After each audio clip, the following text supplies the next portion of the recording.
Walk into any big box store in 2025, Walmart, Target, Best Buy, and you know what you're going to see?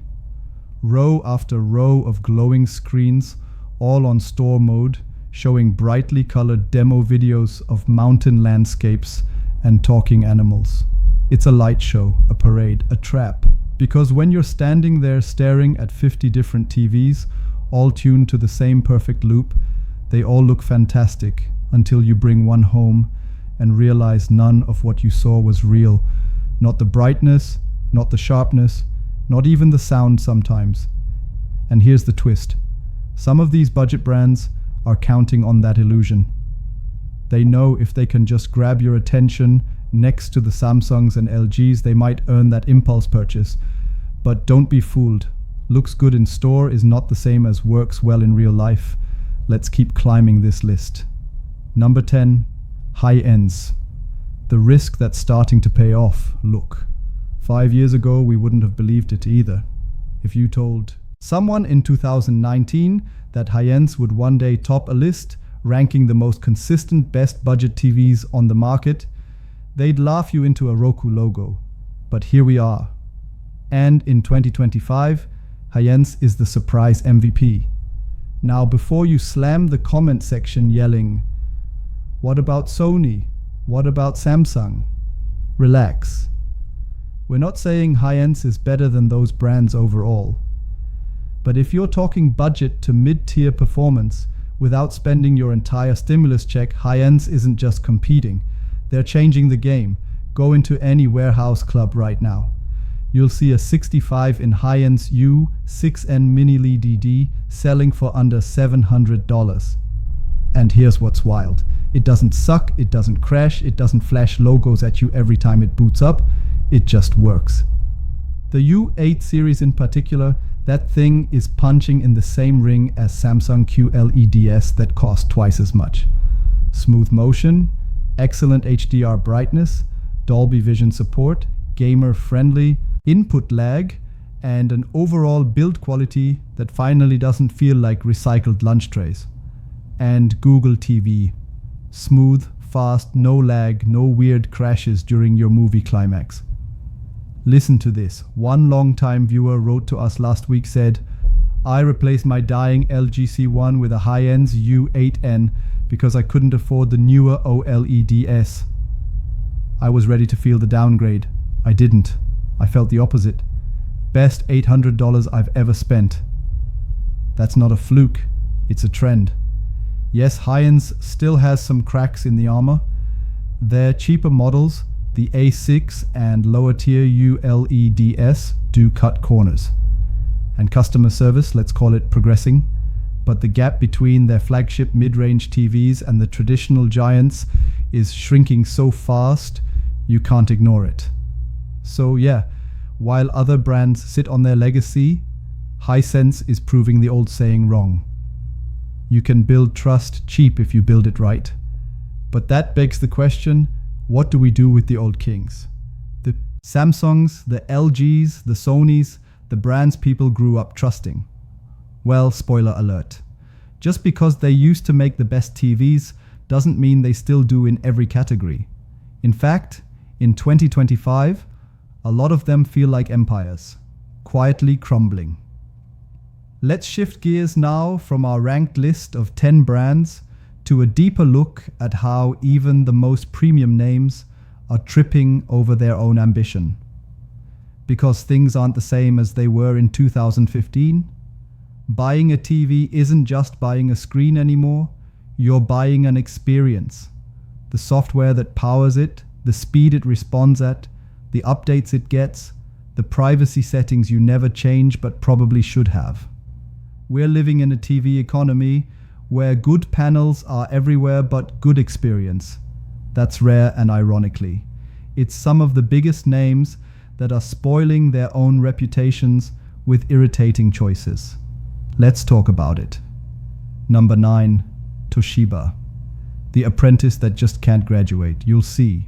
Toshiba in all the usual places, Amazon, Target, even Costco. Sometimes they come bundled with Fire TV built in, which is a solid plus. The platform is user-friendly, voice controlled. It gives you quick access to streaming platforms straight out of the box. But here's what they don't tell you. Toshiba TVs haven't really been Toshiba since Hitachi started manufacturing them. Fire TV makes them feel smarter than they are because under the hood it's still a mid-budget panel with limited color depth, no real HDR pop, and underwhelming motion control. Sports and action scenes turn to jelly if you blink too fast. And the biggest issue, longevity. One owner shared it was fine for the first 2 months. Then I started noticing a weird yellowish band across the bottom. Within 6 months, dead pixels. Amazon said it was a past return. Toshiba support ghosted me. So, while their prices might lure you in, like $280 for a 50-inch with Fire TV, you have to ask yourself, is the picture worth the pain? Because right now, Toshiba sets feel more like fancy tech sleeves wrapped around cheap silicone. They want to play in the big leagues, but you can't climb a mountain on half a parachute.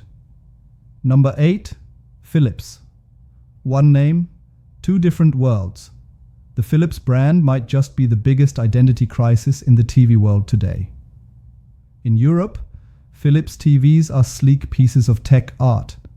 Amberite surrounds the screen with ambient LED glow. Their OLEDs look like they belong in a gallery, and picture quality can compete with the best. But in the US, not so much. Go to Walmart or browse US online listings. And the Philips TVs you'll find were made under license by another company entirely FAI. And the difference in build shows.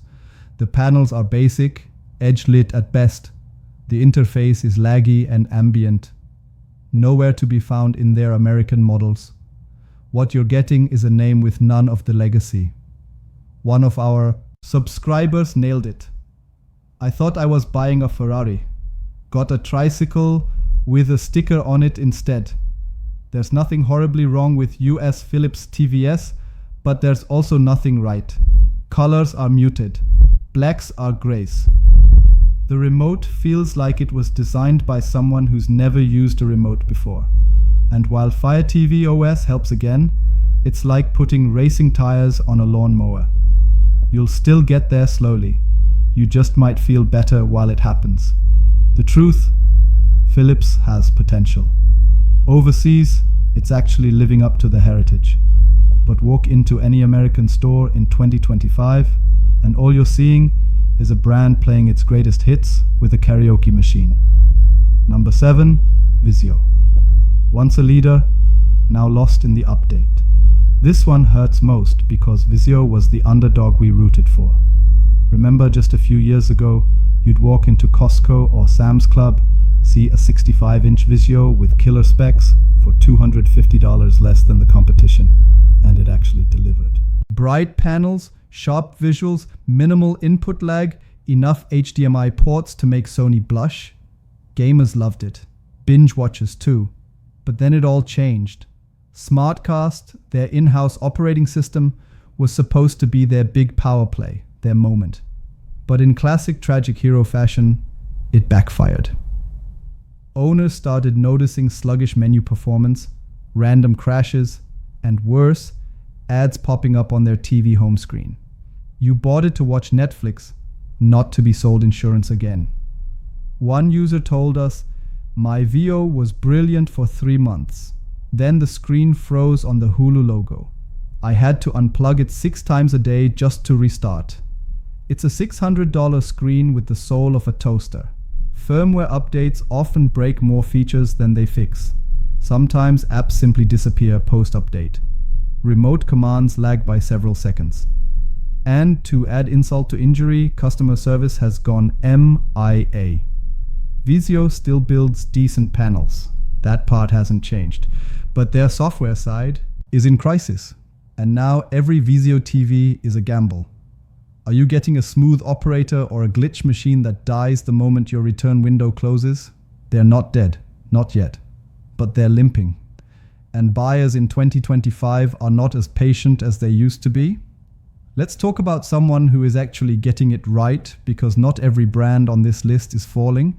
One of them is rising and fast. Number 6, TCL, the quiet killer. This point, TCL is not even a dark horse anymore. It's a full-blown budget beast. Walk into any Best Buy right now and take a look. TCL sets are now being displayed side by side with LG and Samsung. You'll catch that 6 Series or QM8 looking brighter and crisper than sets $800 more expensive. No store mode tricks, just better tech for less. TCL is mastering the formula: mini LED backlighting, plus quantum dot displays, plus native refresh rate, plus solid software, Roku or Google TV. All wrapped in surprisingly sturdy builds. One longtime viewer told us, traded my LG OLED for a TCL QM7. I didn't expect much. Ended up keeping the TCL and selling the LG. That's wild. Are TCLs perfect? Not exactly.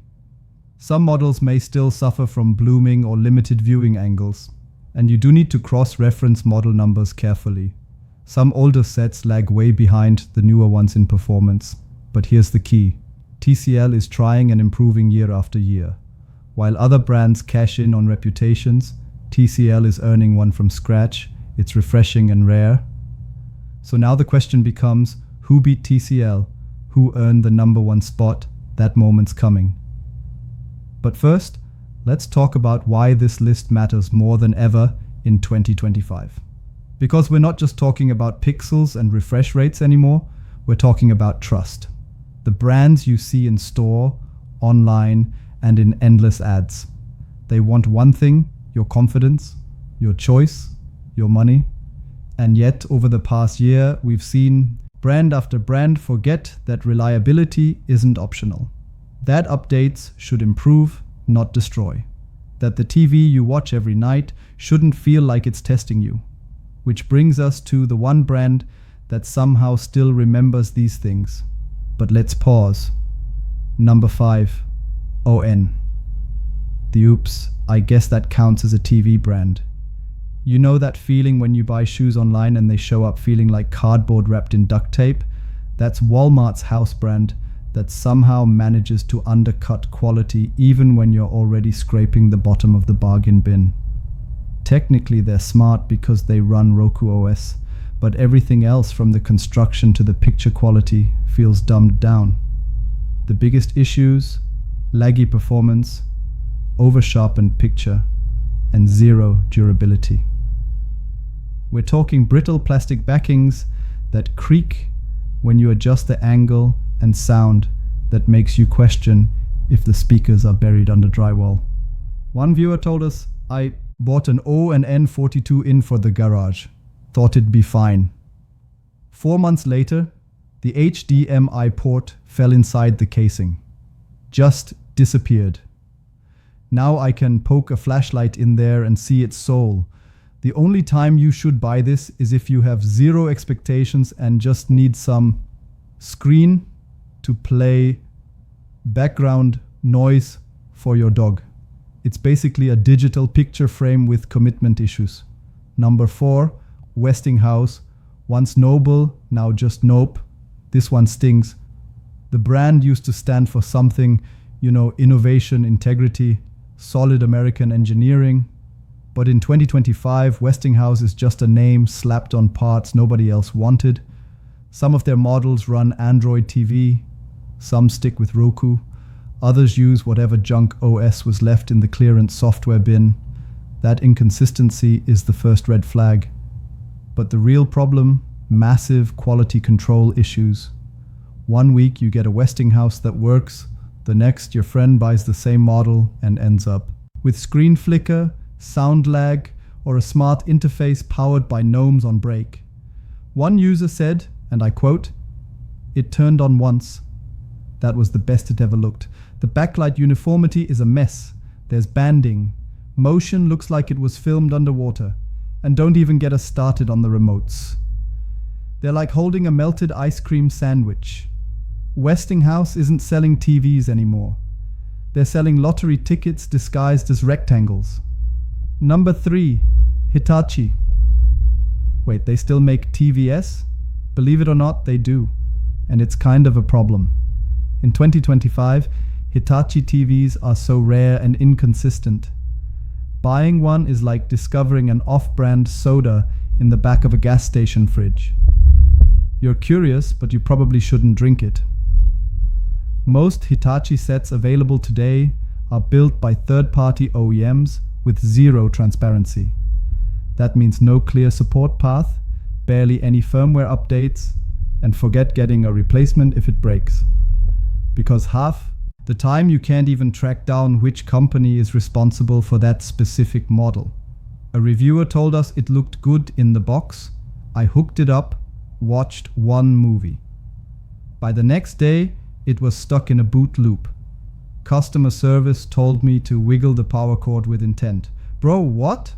To be fair, Hitachi does sometimes ship a decent panel, but it's the exception, not the rule. And that rule is simple.